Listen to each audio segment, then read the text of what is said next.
ஓம் Saravanabhava channel வாயிலாக உங்களை சந்திப்பதில் பெருமகிழ்ச்சி அடைகிறேன். இன்றைய பதிவு மாசி மாத ராசி பலன்கள். இந்த மாசி மாதத்தில் பார்த்தீங்கன்னா இதுவரைக்கு வக்ரமாக இருந்த குரு பகவான் வக்ர நிவர்த்தி அடைகிறார். எப்போ?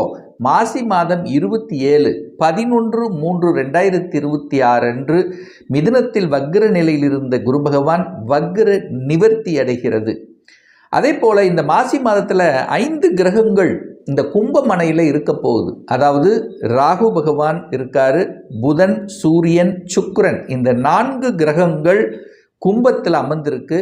செவ்வாய் பகவான் பார்த்தீங்கன்னா மாசி மாதம் 11ஆம் தேதி, அதாவது 23/2/2026 அன்று கும்பமனையில் போய் அமர்ந்து 5 கிரகங்கள் கும்பத்தில் அமர்ந்து கொண்டு குருவினுடைய பார்வையில் இருக்கக்கூடிய அமைப்புள்ள இந்த மாதத்தில், அதே போல சனி பகவான் பார்த்தீங்கன்னா மீனமனையிலும் கேது பகவான் சிம்மத்திலும் வீற்றிருக்க, இந்த மாதத்தினுடைய தொடக்கத்தில் மனோ காரகனான சந்திரன் தனுசில் இருக்கார். ஸோ இந்த கிரக அமைப்புகளை வைத்துக்கொண்டு இந்த மாசி மாதம் என்ன பலன், எப்படி இருக்க போகுது, என்ன மாதிரியான தெய்வ வழிபாடு உகந்தது என்பதை பற்றி டீட்டெயிலாக பார்க்க போகிறோம். இந்த பதிவை முழுவதுமாக பாருங்க. கண்டிப்பாக ஏதாவது ஒரு ரூபத்தில் நிச்சயமாக உங்களுக்கு யூஸ்ஃபுல்லாக இருக்குங்கிறதுல எந்தவித மாற்று கருத்தும் கிடையாது. நம்ம சேனலை நீங்கள் ஃபஸ்ட்டு டைம் பார்ப்பவர்கள் என்றால் மறக்காமல் சப்ஸ்கிரைப் பண்ணிக்கிங்க. ரிஷபராசி அன்பர்களே, மாசி மாதம் என்ன பலன், எப்படி இருக்க போகுது அப்படின்னு பார்க்கும் பொழுது, இந்த மாதம் குரு பகவான் லாபாதிபதியாக இருக்கக்கூடிய குரு பகவான் வக்ர நிவர்த்தி அடைகிறது. அது அந்த குரு தனஸ்தானத்தில் வக்ரமாக இருந்தார்ல, இப்போ நிவர்த்தி அடைந்து தனம் ரீதியில், பொருளாதார ரீதியில், குடும்ப ரீதியில் இருந்து வந்த பிரச்சனைகளை அத்தனையும் சரி செய்வதற்குண்டான சந்தர்ப்ப சூழ்நிலைகளை இந்த காலகட்டம் உருவாக்கும் இந்த ரிஷபராசி என்பர்களுக்கு. அதுவும் உங்களுக்கு ராஜ யோகத்தை தரக்கூடிய ஒரு கிரகம் யார் அப்படின்னா சனி பகவான் தான். அதாவது 9க்கும் 10க்குரியவன், பாக்கியத்தை தரக்கூடியவன், தொழில் ஸ்தானத்தின் அதிபதி சனி பகவான். அவர் 11ஆம் இடமான லாபஸ்தானத்தில் உட்கார்ந்துருக்கார்.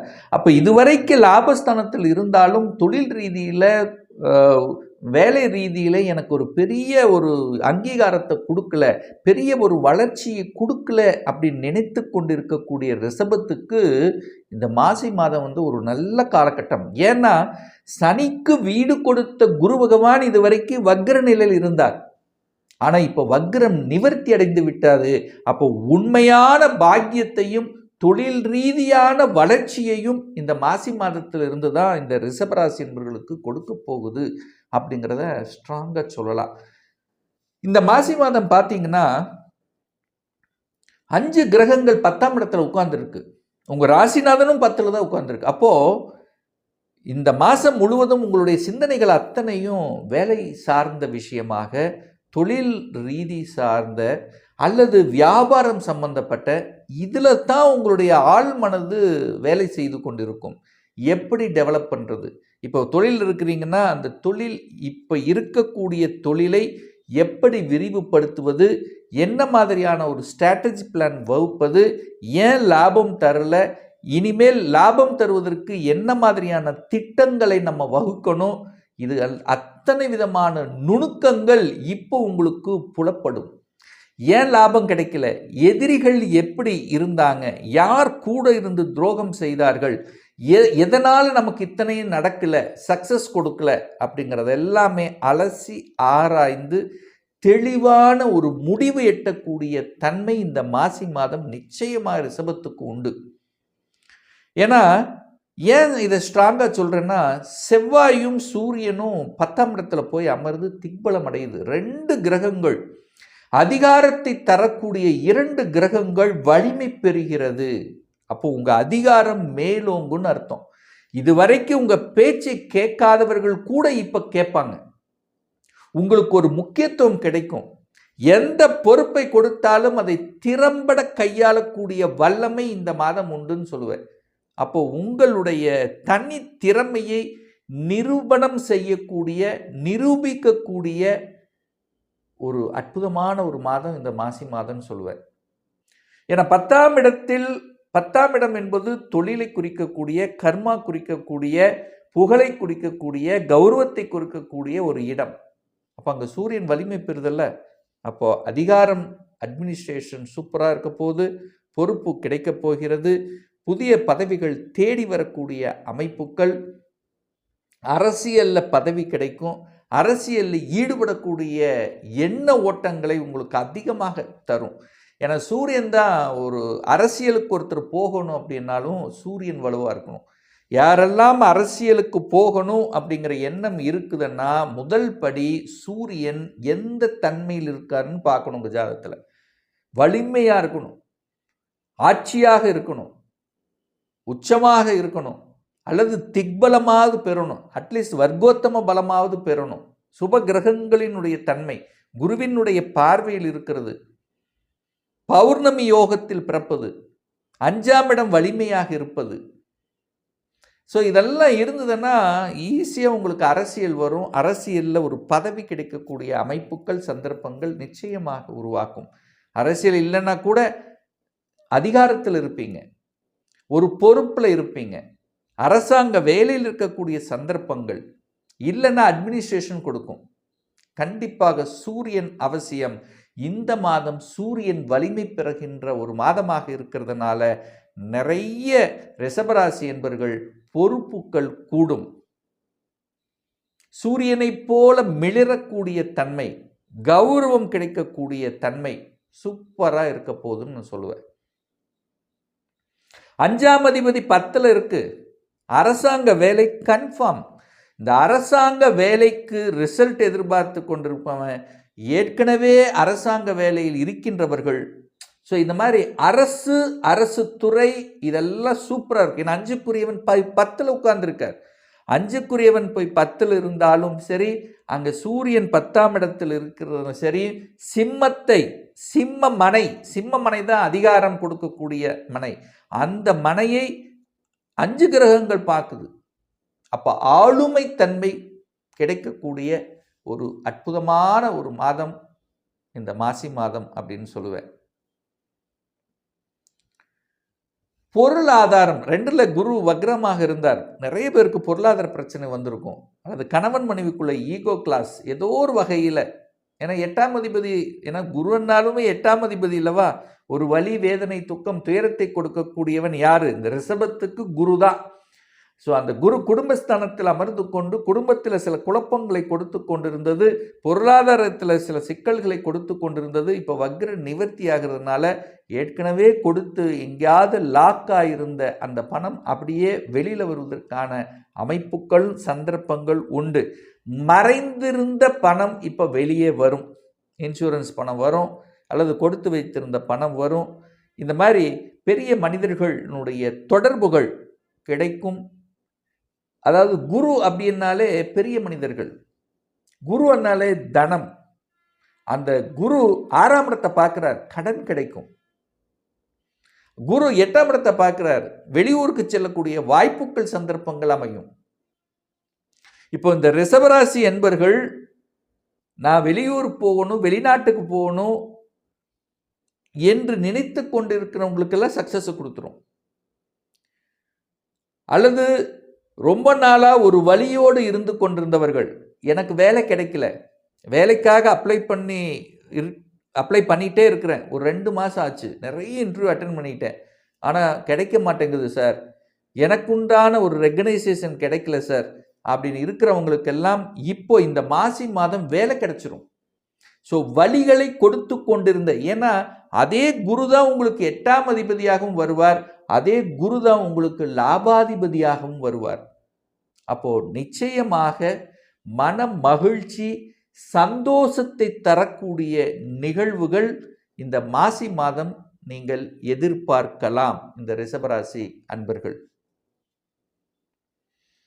இந்த மேஜர் கிரகங்கள் 4ஆம் இடத்தை பார்க்கறதுனால சுகஸ்தானத்தை வலுப்படுத்திக்கலாம். ஒரு வீடு வாங்குறது, வண்டி வாகனங்கள் வாங்குறது, கட்டின வீட்டை வாங்குறது, வீட்டை ஆல்ட்ரு பண்ணுறது, வீட்டில் சுபகாரியங்களை செய்து கொள்வது, ஒரு நன்மை தரக்கூடிய செயல்கள், ஒரு சுபம் சார்ந்த விஷயங்கள், குழந்தைகள் நலனில் அக்கறை எடுத்துக்கொள்வது, உங்கள் குழந்தைகளுக்காக திருமணத்தை செய்வதற்குண்டான அந்த வாய்ப்புகளை உருவாக்குவது, வரன்களை பார்ப்பது, குழந்தைகள் பூ பெய்துவது, சந்தோஷம் தர மாதிரியான மங்களகரமான சில நல்ல விஷயங்கள் இந்த மாதம் நீங்கள் எதிர்பார்க்கலாம் இந்த ரிஷபராசி அன்பர்கள். அதே சமயத்தில் பார்த்தீங்கன்னா லாபம் எதிர்பார்க்கலாம். வெளிநாட்டு சம்பந்தப்பட்ட விஷயங்கள் சிறப்பு. தைரிய வீரியங்கள் பலப்படும். துணிச்சல் கிடைக்கும். துணிச்சலோடு செய்வதற்குண்டான அத்தனை வாய்ப்புகள் இருக்கு. ஏன்னா செவ்வாய் வலிமை இருக்கல்ல, செவ்வாய் தான் துணிச்சலோடு செயல்படக்கூடிய ஒரு கிரகம். செவ்வாய் தான் யோசிக்காமல் செய்துவிட்டு பின்னர் யோசிப்பது. அப்போ சகோதர உறவுகளில் நாட்டத்தை கொடுப்பது, இதெல்லாமே நல்லா இருக்கும். சகோதரை பற்றிய திங்கிங், ஏதாவது ஒரு வகையில் நம்ம நல்லது பண்ணணும் அப்படிங்கிற எண்ணங்கள் உங்கள் ஆழ்மனதில் விதைக்கப்படும். குடும்பம் சார்ந்த விஷயங்கள் நல்லது நடக்கும். கணவன் மனைவி 2 பேரும் சேர்ந்து ஏதாவது ஒரு தொழிலை ஆரம்பிக்கலாமா, ஏதாவது ஒரு சின்னதாக ஒரு தொழிலை ஆரம்பிக்கலாம் அப்படிங்கிற ஒரு டிஸ்கஷன் கண்டிப்பாக நடக்கும். அடிஷ்னலாக ஒரு வருமானம் வருவதற்குண்டான எந்த விதத்தில் வரும் என்பதை அலசி ஆராயக்கூடிய, திட்டம் தீட்டுவதற்கு ஒரு நல்ல காலகட்டம், திட்டம் தீட்டுவதற்கு ஒரு சரியான காலகட்டமாக இந்த ரிஷபத்துக்கு இந்த மாசி மாதம் அமையப்பெறும். ஒரு நல்ல தெய்வ வழிபாடு, உங்கள் ராசிநாதன் என்று சொல்லக்கூடிய சுக்கிர பகவான் 10ல் அமர்ந்திருந்தால் அங்கே 10ல் திக்பலம் கிடையாது, நிஸ்பலம் அடையுது. 10ஆம் இடத்தில் 4ஆம் இடத்துல தான் சுக்கிரன் திக்பலம், 10ஆம் இடத்தில் நிஸ்பலம், கொஞ்சம் வலு குறைவு. அதுவும் ராகுவோடு சேர்ந்து இருக்கிறதுனால கண்டிப்பாக வெள்ளிக்கிழமை அம்மன் தெய்வத்தை, உங்களுக்கு பிடித்த அம்மன் எந்த அம்மனோ அந்த அம்மனை வழிபடும் போது நிச்சயமாக உங்கள் மனசில் இருந்து வந்த குழப்பங்கள் விலகும். முதல் தெளிவு கிடைக்கும். ஹெல்த்தில் இருந்து வந்த பிரச்சனைகள் தீரும் அப்படிங்கிறதுல எந்தவித மாற்று கருத்தும் கிடையாது. ஒரு துல்லிய பலன் வேணும். உங்கள் ஜாதகத்தில் கிரகங்கள் எப்படி இருக்கு, வலிமையாக இருக்கின்றனவா, ஆட்சி பலம், உச்ச பலம், திக்பலம், வர்க்கோத்தம பலம் பெற்று வலிமையாக இருக்கின்றனவா, சுப கிரகங்களோட சேர்ந்திருக்கா, எந்த டிகிரியில் இருக்கு, இப்போ தசாநாதன், புத்திநாதன், அந்தரநாதன், சூட்சமநாதன் எப்படி இருக்கு என்பதை பொறுத்து நீங்கள் கேட்கக்கூடிய எந்த கேள்வியாக இருந்தாலும் சரி, இந்த வருடம் 2026 சொந்த தொழில் செய்வதற்குண்டான கொடுப்பினை இருக்கா, அப்படி இருக்கக்கூடிய பட்சத்தில் எப்போ நம்ம சொந்த தொழிலை ஆரம்பிக்கலாம், வேலையில் எப்போ ப்ரமோஷன் கிடைக்கும், இந்த வருடம் எந்த கோர்ஸ் எடுத்து படித்தால் நம்முடைய ஃபியூச்சர் நன்றாக இருக்கும், திருமணம் தடைப்பட்டு கொண்டே இருக்கிறது, எப்போதான் திருமணம் நடக்கும், எப்போ குழந்தை பாக்கியம் கிடைக்கும், எப்போ வீடு கட்டுவேன், இது போன்ற கேள்விகளுக்கு துல்லியமான பதிலை நம்மால் கூற முடியும். ஒரு பர்சனல் கன்சல்டேஷன் எடுத்துக்கணும், ஒரு சுயஜாதகம் பார்க்கணும் என்று விருப்பம் படக்கூடிய அன்பர்கள் டிஸ்பிளே தெரியக்கூடிய நம்பருக்கு வாட்ஸ்அப் மூலியமாகவோ ஃபோன் கால் மூலியமாகவோ தொடர்பு கொண்டு அப்பாயின்மெண்ட் பெற்றுக்கொண்டு நேரடியாகவோ அல்லது ஆன்லைன் மூலமாகவோ கன்சல்டேஷன் எடுத்துக்கலாம். நம்மளுடைய அலுவலகம் கோயம்புத்தூரில் அமைந்துள்ளது. அதாவது கோயம்புத்தூரிலிருந்து மேட்டுப்பாளையம் செல்லும் வழியில் வெள்ளக்கிணர் பிரிவு அன்னபூர்ணா ஹோட்டலுக்கு அருகாமையில் அமைந்துள்ளது. பிரியர் அப்பாயின்மெண்ட் பெற்றுக்கொண்டு நேரடியாக கன்சல்டேஷன் எடுத்துக்கலாம். மீண்டும் ஒரு நல்ல பதிவில் உங்களை சந்திக்கும் வரை உங்களிடமிருந்து விடைபெறுவது உங்கள் அஸ்ட்ராலஜர் டாக்டர் சதீஷ்.